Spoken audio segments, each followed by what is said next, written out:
안녕하십니까. 2019년 7월 7일 오늘은 사무엘하 11장 1절에서 12장 24절 말씀 중심으로 계략의 함정을 분별하자라는 제목으로 말씀 듣기를 원합니다. 먼저 한번 생각해 봤으면 좋겠습니다. 자, 우리가 사는 이 땅 위에 세상은 죄와 또 속임수, 거짓의 온갖 죄악이 끊임없이 맴돌고 있다고 말할 수 있습니다. 자, 이러한 가운데서 살아가는 우리 자신에게 있어서 죄에 대해서 항상 노출되어 있는 것입니다. 그렇다면 우리가 죄를 범하기 가장 쉬운 부분이 있다고 한다면 그것은 과연 무엇이라고 말할 수 있겠습니까? 가장 먼저 생각해 본다면 아마도 불신이 아닐까 합니다. 우리가 사는 동안에 관계되는 모든 것 가운데 그 무엇도 그 누구도 절대로 믿지 못한다는 것은 인간에게 가장 오래된 죄악의 뿌리로 바로 불신의 결과인 것입니다. 자, 그로 인해서 욕심과 또 욕망과 욕구를 채우기 위한 인간은 온갖 속임수와 거짓으로 죄악의 또 다른 죄악의 그 결과들을 만들어내므로 죄와 더욱 가까워지게 되는 것입니다. 자, 그러므로 우리는 창조 이후 그 사탄이 아담을 타락시켜서 하나님을 불신하도록 하고 죄로 물들게 하고 있는 것입니다. 이러한 죄의 근원이 되는 그 속임수와 거짓, 곧 불신으로부터의 공격을 죄와 사망을 이기신 예수 그리스도의 능력으로서 맞서 싸워 이기고 회복해야 할 줄로 믿습니다. 자, 그래서 오늘은 사람들이 어떻게 죄에 빠지는지 한번 살펴보고 어떻게 하면 죄에 빠지기 전에 죄를 분별할 수 있는지, 또한 하나님의 은혜로서 사람들이 죄를 짓지 않고 과연 어떻게 죄의 함정들을 피해갈 수 있는지를 말씀을 듣기를 원합니다. 그리고 만약에 죄를 지었을 때 하나님께서 값없이 주시는 용서와 긍휼은 과연 무엇인지를 더하여 듣기를 원합니다. 이와 같은 은혜의 시간이 저와 여러분 함께 하시기를 바랍니다. 자, 오늘 사무엘하 11장에 묘사된 우리아라는 한 인물의 행동으로 볼 때 그는 어떤 사람인지를 알게 하고 있습니까? 자, 사무엘하 11장 11절에 이렇게 말하고 있습니다. 우리아가 다윗에게 아뢰되 언약궤와 이스라엘과 유다가 야영 중에 있고 내 주 요압과 내 왕의 부하들이 바깥 들에 진치고 있거늘 내가 어찌 내 집으로 가서 먹고 마시고 내 처와 같이 자리이까? 내가 이를 행하지 아니하기로 왕의 살아계심과 왕의 혼을 살아계심을 두고 맹세하니이다 하니라. 이렇게 말하고 있습니다. 자, 이스라엘 사람들의 그 전쟁은 그 여호와의 거룩한 전쟁이라고 생각을 가지고 있었습니다. 그런 의미에서 언약궤와 함께 전쟁에 나가는 경우가 있었던 것입니다. 그래서 우리아는 언약궤와 이스라엘과 유다가 야영 중에 있고 라는 말을 함으로써 하나님께서도 현재 싸우고 계신 것을 어찌 나 같은 존재가 편히 쉴 수 있겠습니까? 라는 충성된 대답을 하고 있는 것입니다. 자, 이러한 우리아를 생각하게 되면 그는 존경받을 만한 사람이고 또 다윗에게 신의를 지키는 충직한 군인이라는 것을 잘 알게 됩니다. 자, 그런데 11장에서 다윗은 우리아와 하나님께 죄를 범하게 됩니다. 자, 1절에 뭐라고 말을 하고 있습니까? 그 해가 돌아와 왕들이 출전할 때가 되매 다윗이 요압과 그에게 있는 그의 부하들과 온 이스라엘 군대를 보내니 그들이 암몬 자손을 멸하고 라빠를 에워쌌고 다윗은 예루살렘에 그대로 있더라. 다윗은 왕의 신분으로서 당연히 전쟁터에 출전해야 했지만 그는 전쟁을 피해서 왕궁에 있으면서 그의 책임을 다하지 않았습니다. 또 2절 3절을 봅니다. 저녁 때에 다윗이 그의 침상에서 일어나 왕궁 옥상에서 거닐다가 그곳에서 보니 한 여인이 목욕을 하는데 심히 아름다워 보이는지라 다윗이 사람을 보내 그 여인을 알아보게 하였더니 그가 아르되 그는 엘리암의 딸이요 햇사람 우리아의 아내 밧세바가 아니니까 하니 다윗은 남의 여인 밧세바를 계속 지켜보다가 결국은 욕망의 유혹으로 정신을 빼앗기며 자신을 지키지 못하게 됩니다. 또 이어지는 4절과 5절에는 이렇게 말하고 있습니다. 다윗이 전령을 보내어 그 여자를 자기에게로 데려오게 하고 그 여자가 그 부장을 깨끗하게 하였으므로 더불어 동침함에 그 여자가 자기 집으로 돌아가니라. 그 여인이 임신함에 사람을 보내 다윗에게 말하여 이르되 내가 임신하였나이다 하니라. 다윗은 그녀가 부하 장군의 부인이라는 것을 잘 알면서도 간음으로 불륜을 저지릅니다. 또 이어지는 6절과 7절에 다윗이 요압에게 기별하여 햇사람 우리아를 내게 보내라 하매 요압이 우리아를 다윗에게로 보내니 우리아가 다윗에게 이르매 다윗이 요압의 안부와 군사의 안부와 싸움이 어떠는지를 묻고 이렇게 말하고 있습니다. 전쟁이 계속되고 있음에도 불구하고 자신의 죄를 은폐하기 위해서 군사령관으로서의 임무를 망각하고 전쟁 중인 부하 장군인 우리아를 불러들이는 속임수를 보이고 있습니다. 또 계속해서 13절은 뭐라고 말하고 있습니까? 다윗이 그를 불러서 그로 그 앞에 먹고 마시고 취하게 하니 저녁 때에 그가 나가서 그의 주의 부하들과 더불어 침상에 눕고 그의 집으로 내려가지 아니하리라. 우리아가 자신을 왕으로서 존경하고 다른 사람들을 배려하는 선한 사람임에도 불구하고 다윗은 기만적인 행동을 계속하고 있습니다. 그는 필사적으로 우리아로 하여금 그의 아내와 동침시키고 술 취하게 하지만 우리아는 여전히 충성심을 잃지 않습니다. 또 14절, 15절은 이렇게 말합니다. 아침이 되매 다윗이 편지를 써서 우리아의 손에 들려 요압에게 보내니 그 편지에 써서 이르기를 너희가 우리아를 맹렬한 싸움에 앞세워 두고 너희는 뒤로 물러가서 그로 맞아 죽게 하라 하였더라. 다윗은 자신의 죄를 계속 은폐하기 위해서 다른 무고한 사람들과 함께 우리아를 죽이려고 하고 있습니다. 이를 위해서 직권을 남용하고 위기의 상황을 계략적으로 모면하려는 거짓과 탐욕으로 그 판단력을 잃어버렸습니다. 그리고 25절에 이렇게 말합니다. 다윗이 전령에게 이르되 너는 요압의 같이 말하기를 이 일로 걱정하지 말라. 칼은 이 사람이나 저 사람이나 삼키리나 그 성을 향하여 더욱 힘써 싸워 함나시키라 하여 너는 그를 담대하게 하라 하니라.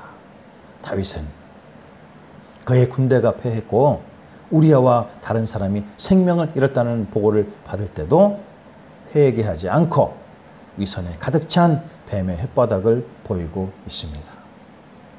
자, 이처럼 다윗은 여러모로 잘못된 선택을 하게 됩니다. 그래서 그 각자의 죄를 피하기 위해서 그는 돌이킬 수 없는 행동을 하게 됩니다. 이러한 그가 선택한 행동들은 다윗에게 쉬운 결정이었겠습니까? 아니면 어려운 결정이었겠습니까? 그것은 다윗이 자신이 위기 상황에서 벗어나는 방법은 대부분 간단한 결정이었다는 것을 보게 합니다. 왕이라는 그 신분으로 자신이 갖고 있는 권력을 이용해서 개인적인 범죄를 덮으려고 했고 또 숨기려고만 했습니다.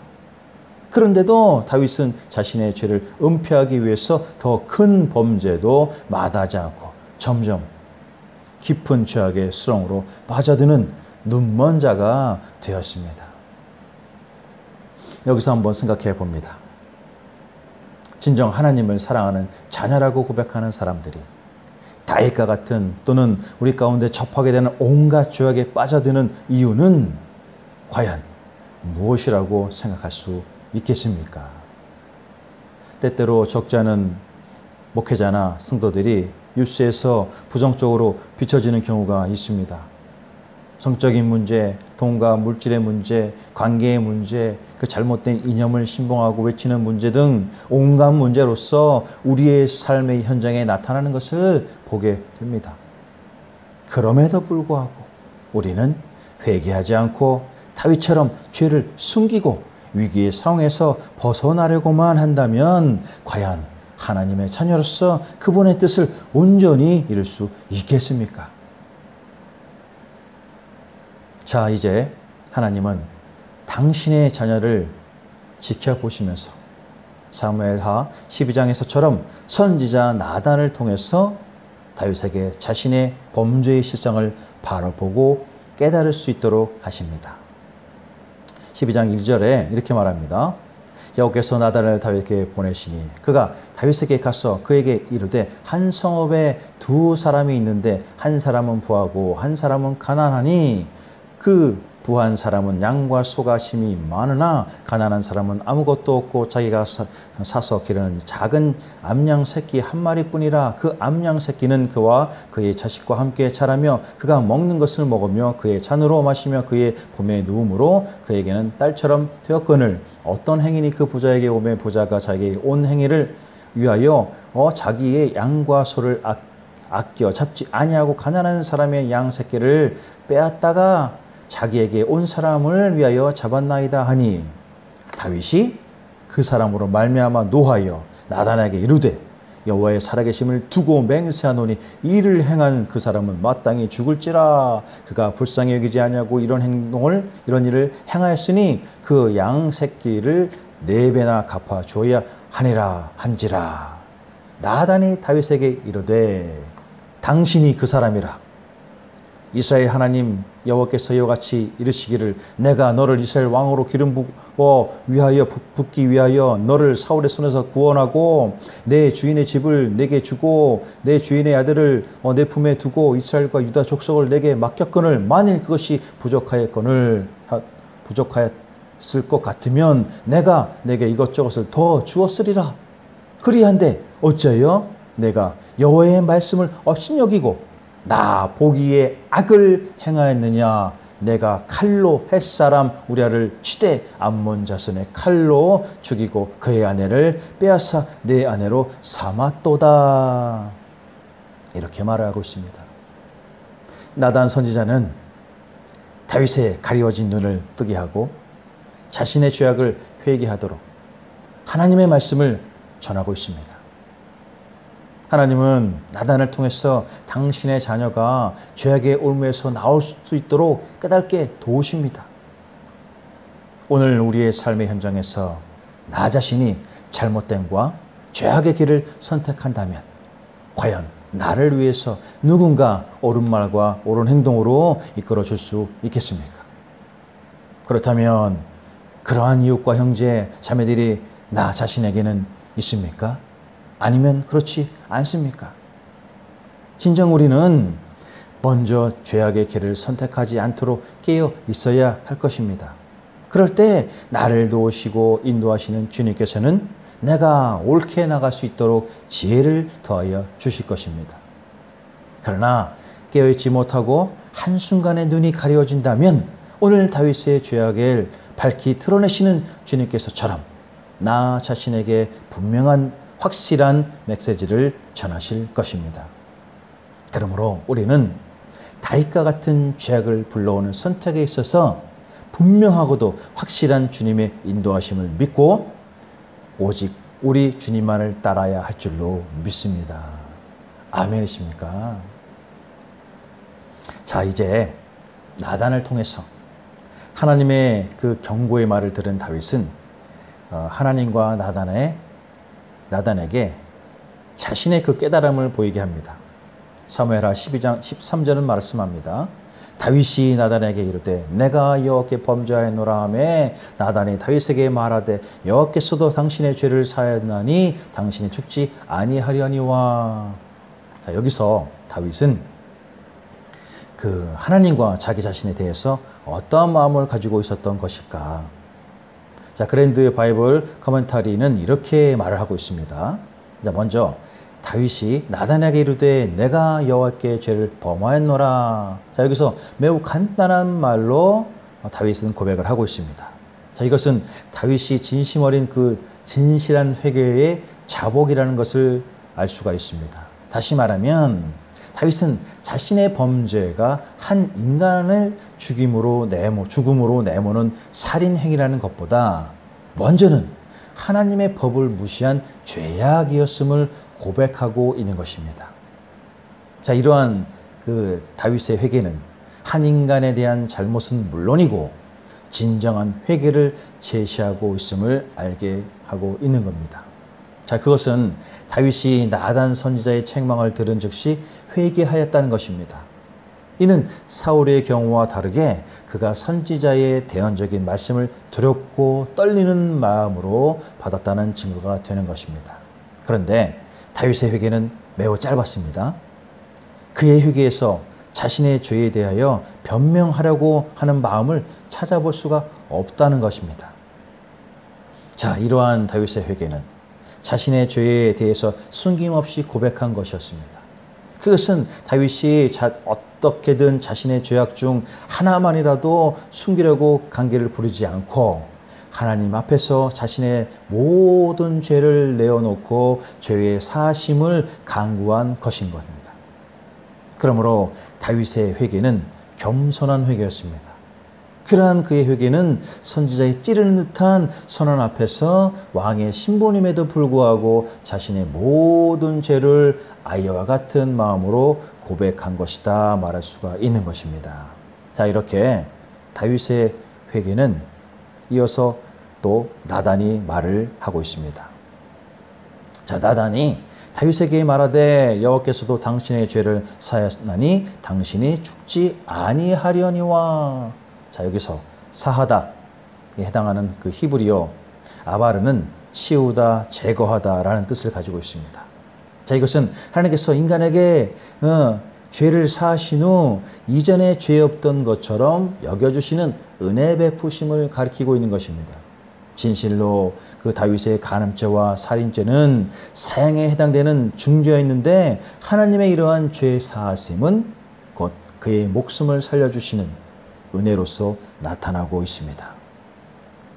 자, 진정 죄를 미워하고 반드시 심판하시는 하나님께서도 진실로 회개하는 죄인에게만은 죄 사함의 은혜를 베푸시는 것이 하나님의 사랑의 마음인 것입니다. 그러나 다윗의 경우에 있어서 이러한 하나님의 죄 사함의 은혜는 하나님 아버지의 사랑 이외에도 다윗과 맺은 언약에 대한 하나님의 성실함이 있음을 깊이 있게 보게 됩니다. 이것은 하나님의 더 깊은 마음, 곧 인류를 사랑하시는 그 사랑의 마음을 깨닫게 하고 있습니다. 자, 이렇게 다윗의 이러한 진실된 회개, 하나님을 향한 사랑을 회복하는 것이고 또 하나님으로 하여금 다윗에 대한 놀라운 은혜 베푸심으로 인류를 사랑하는 당신의 뜻과 계획을 나타내신 것임을 깨닫게 하는 줄로 믿습니다. 믿으십니까? 자, 히브리서 4장 16절 말씀은 우리에게 이렇게 말하고 있습니다. 그러므로 우리는 긍휼하심을 받고 때를 따라 돕는 은혜를 얻기 위하여 은혜의 보좌 앞에 담대히 나아갈 것이니라 라고 말씀을 하고 있습니다. 여기서 때를 따라 라는 말은 우리가 죄를 지은 뒤일 수도 있고 다윗이 우리아를 죽일 음모를 꾸미고 있을 때와 같이 죄의 유혹을 받는 중일 수도 있습니다. 성도들은 하나님과의 관계가 바르게 지속될 때 하나님께 자신을 옳게 드러내게 됩니다. 그런데 때때로 우리는 순간의 죄에 노출이 되고 그것에 넘어지면 그로 인해서 자신의 잘못을 되돌아보고 다시 제자지로 갈 수 있도록 하나님께 아뢰는 경우도 있습니다. 그러나 그런데도 불구하고 다시 죄에 넘어지게 되는 일이 반복이 된다면 이는 분명 하나님의 인내심을 시험하는 하나님의 이름을 망령되게 하는 죄악이 되는 것입니다. 히브리서 4장 16절에 그러므로 우리는 긍휼하심을 받고 때를 따라 돕는 은혜를 얻기 위하여 은혜의 보좌 앞에 담대히 나갈 것이니라 라는 이 말씀에처럼 성도들이라 할지라도 불완전하며 때때로 죄의 유혹에 넘어지기에 하나님의 도움이 절실히 필요한 것입니다. 하나님께서는 성도들이 당신의 은혜와 도움을 필요로 하는 그 때를 잘 아시며 우리에게 알맞은 은혜를 베풀어 주십니다. 그러므로 우리는 은혜의 보좌 앞에 나아가지 못하도록 막고 있는 죄의 유혹과 미혹으로부터 자신을 지켜야 합니다. 그렇게 하기 위해서는 하나님과의 끊임없는 관계를 지속시켜야 하는 것입니다. 그것은 근신하라 깨어라 너희 대적 마귀가 우는 사자같이 두루다니며 삼킬 자를 찾나니 너희는 믿음을 굳건하게 하여 그를 대적하라. 베드로전서 5장의 말씀과처럼 하나님과의 신뢰를 굳건하게 하는 것입니다. 믿으십니까? 할렐루야. 자, 그래서 오늘 사랑의 하나님께서는 다윗에게 그 다윗의 회개에 그 죄를 용서하십니다. 그러나 다윗의 그 죄의 결과는 피할 수는 없었습니다. 자, 사무엘하 12장은 이에 말씀을 하고 계십니다. 9절에 그러한데 어찌하여 내가 여호와의 말씀을 업신여기고 나 보기에 악을 행하였느냐. 내가 칼로 햇사람 우리아를 치되 암몬 자손의 칼로 죽이고 그의 아내를 빼앗아 내 아내로 삼았도다. 이제 내가 나를 업신여기고 햇사람 우리아의 아내를 빼앗아 내 아내로 삼았은즉 칼이 내 집에서 영원토록 떠나지 아니하리야 하셨고, 여호와께서 또 이와 같이 이르시기를 보라 내가 너와 내 집에 재앙을 일으키고 내가 내 앞에서 내 아내를 빼앗아 내 이웃들에게 주리니 그 사람들이 네 아내들과 더불어 백주에 동침하리라. 너는 은밀히 행하였으나 나는 이 온 이스라엘 앞에서 백주의 일을 행하리라 하셨나이다 하니 이 일로 말미암아 여호와의 원수가 크게 비방할 거리를 얻게 하였으니 당신이 낳은 아이가 반드시 죽으리라 하고. 그리고 15절에 나단이 자기 집으로 돌아가니라. 우리의 아내와 다윗에게 낳은 아이를 여호와께서 치심에 심히 알른지라. 18절에 이래 만에 그 아이가 죽으니라. 이렇게 말하고 있습니다.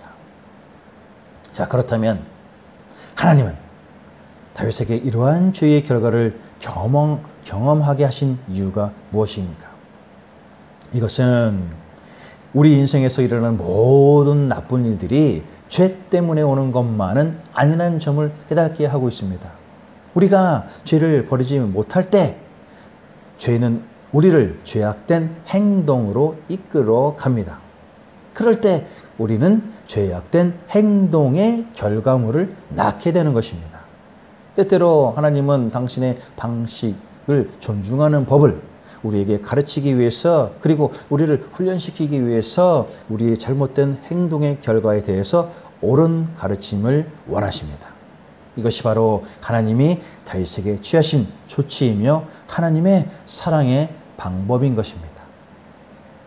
자, 오늘 본문에서 하나님의 은혜가 이제 다윗의 삶에 어떻게 드러나고 있는지를 한번 보도록 합니다. 사무엘하 12장 24절, 25절은 이렇게 말합니다. 다윗이 그의 아내 밧세바를 두려워하고 그에게 들어가 그와 동침하였더니 그가 아이를 낳음에 그의 이름을 솔로몬이라 하니라. 여호와께서 그를 사랑하사 선지 나단을 보내 그의 이름을 여디디아라 하라 하시니 이는 여호와께서 사랑하셨기 때문이었더라. 자, 이제 하나님께서는 다윗에게 새로운 삶을 살도록 하십니다. 이것은 여호와께서 사랑하셨기 때문이다 라고 말씀하면서 그 사랑의 증거로서 아들 솔로몬을 허락하십니다. 자, 그렇다면 우리의 삶 속에서 아무리 사소한 죄일지라도 나 자신이 계속해서 빠져드는 죄의 올무와 함정이 그 죄로부터 시작된다고 한다면 하나님의 은혜는 어떤 식으로 나 자신을 도울 수 있을 거라고 생각하십니까? 하나님은 당신의 자녀가 언제나 옳은 길을 가기를 원하십니다. 그러나 때때로 우리는 옳은 길에서 벗어나는 일을 경험하면서 그것으로부터 즉각적으로 빠져나오지 못하는 때가 있게 됩니다. 오늘 다윗처럼 한순간에 눈이 가리워져 하나님의 법을 무시하고 스스로를 함정에 빠뜨리며 죄를 범하는 어리석음을 저지르게 되는 것입니다. 그럼에도 불구하고 당신의 자녀를 사랑하시는 하나님께서는 죄악의 자리에서 돌이킬 수 있도록 죄의 대가라는 처방을 통해서 함정에 빠져있는 자신을 깨닫게 하십니다. 그것은 자신의 죄악을 알고 깨달은 자녀에게는 그 죄악의 자리에서 돌이키고 그 계략에서 가리워진 눈을 씻을 수 있게 하시는 것입니다. 베드로전서 5장 5절은 말합니다. 젊은 자들아 이와 같이 장로들에게 순종하고 다 서로 겸손으로 허리를 동이라. 하나님은 교만한 자를 대적하시되 겸손한 자에게는 은혜를 주시느니라. 그러므로 우리는 아담이 범죄 후에 하나님을 피해 숨었던 것이 아니라 다윗이 범죄 이후에 자신을 돌아보고 겸손하게 회개의 자리로 바로 섰던 것처럼 우리는 반드시 도우시는 하나님을 의지하고 진실로 그분을 앞에 나와야 할 것입니다. 그리하면 그분은 당신의 포근한 손길로 나를 거룩한 품 안으로 감싸 안으실 줄로 믿으시기를 바랍니다. 아멘이십니까? 이와 같이 시작되는 한 주 은혜의 결단이 저와 여러분 모두에게 경험되기를 간절히 기도합니다. 기도하시겠습니다.